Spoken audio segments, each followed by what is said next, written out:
საგარეო საქმეთა სამინისტრო უკვე მეორე დღეა დუმს. ცხინვალსა და მოსკოვს შორის გაფორმებულ ახალ შეთანხმებას ოფიციალური თბილისი ამ დრომდე ერთი სიტყვითაც კი არ გამოხმაურებია. ეს არის რუსეთის პრეზიდენტის მიერ ხელმოწერილი ბრძანება ნომერი 158. პუტინი ამ დადგენილებით ითხოვს, რომ დუმამ დაჩქარებულ ვადებში მოახდინოს საოკუპაციო რეჟიმთან გაფორმებული შეთანხმების რატიფიცირება. გაგლოევისა და პუტინის ხელმოწერილი შეთანხმების რუსეთის პარლამენტში გატანა პუტინის წარმომადგენელს ალიმოვს დაევალა. საქართველოს უნდა ისწავლოს განვითარება სტრატეგიული თმედის რეჟიმში. როგორც გერმანია და ამ შემთხვევაში მოვასწორეთ ის დრო ისტორიულად, როდესაც ამ ოკუპაციას ასე თქვა დასასრული ექნება. საქართველოსათვის და საერთაშორისო სამართლის მიხედვით ყველა ეს ქმედებები არის უკანონო, ესეთი ხელშეკრულებები მრავალი გვინახია, მაგრამ რეალურად ეს არ ცვლის მათ შორის არც იმ ოკუპირებულ ტერიტორიებზე ცხოვრები ადამიანების ბედს. ქართულ ოცნებაში დღეს მხოლოდ ის თქვეს, რომ სტრატეგიული მოთმინების რეჟიმში უნდა ვიყოთ და ოკუპაცია ერთ დღეს დასრულდება. დაგმეს თქვეს, რომ შეთანხმება უკანონოა, მაგრამ ვერ თქვეს, რა კონკრეტულ ნაბიჯებს გადადგავს ხელისუფლება იმისთვის, რომ რუსეთის ანექსიის გეგმა ჩავარდეს. ნებისმიერი ქმედება, რომელიც საქართველოს ტერიტორიულ მთლიანობას არღვევს, ან აღრმავებს აი იმ სტატუს-კვო მოცემულობას, რომელიც ნაცმოძრაობის მოღალატეობრივი პოლიტიკის შედეგად სამწუხაროდ დადგა საქართველოში, არის მიუღებელი და დასაგმობი. აი ეს არის ჩვენი პრინციპული პოზიცია. რატომ არის ეს მოცემულობა დღეს ასე და რატო არ ვრცელდება საქართველოს იურისდიქცია და რატომ არ მიდის სამშვიდობო პოლიტიკა ისე, რომ მეტი პერსპექტივა იყოს ამ ყველაფერში? ეს ყველაფერი არის მოსაკითხი იმ წარსულში, მაშინდელმა ხელისუფლება და მოღალატე პრეზიდენტმა ოკუპანტს გადასცა. რაზე შეთანხმდნენ პუტინი და გაგლოევი? მოსკოვში ხელმოწერილი დადგენილება ქმნის რეალურ საფრთხეს, რომ ერთ დღეს ცხინვალი რუსეთს მიუერთდება.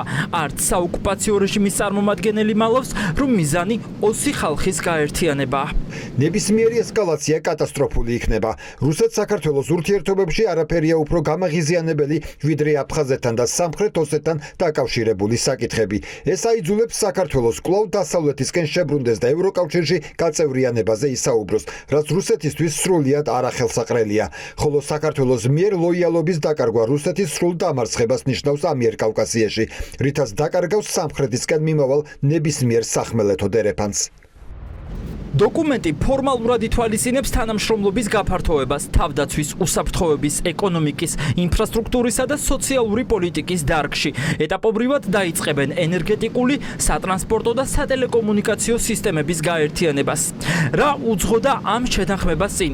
რამდენიმე თვის წინ ცხინვალის რეჟიმმა სამხედრო დრონები მიიღო. მაშინ თქვეს, რომ თანამედროვე ტექნოლოგიების გამოყენებით ეგრეთ წოდებული საზღვრის უსაფრთხოების უზრუნველყოფა შესაძლებელი იქნებოდა.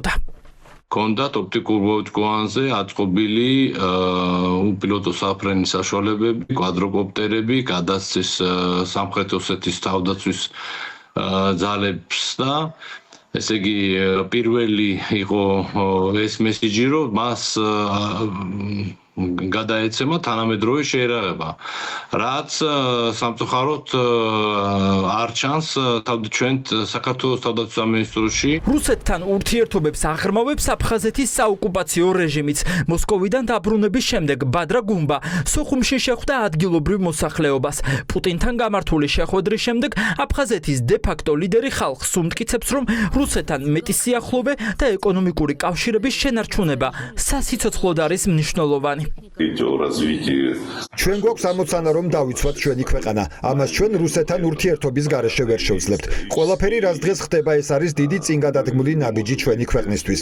ვლადიმერ პუტინმა შეხვედრის დროს თავად მითხრა, რომ ის დაიცავს აფხაზეთის დამოუკიდებლობას. ხაზი მინდა გაუსვა ბატონი კირიენკოს განსაკუთრებულ როლს ამ პროგრამების შემუშავებაში. ის ყველაფერს აკეთებს, რომ ჩვენი ქვეყანა სულ სხვა რელსებზე დადგეს.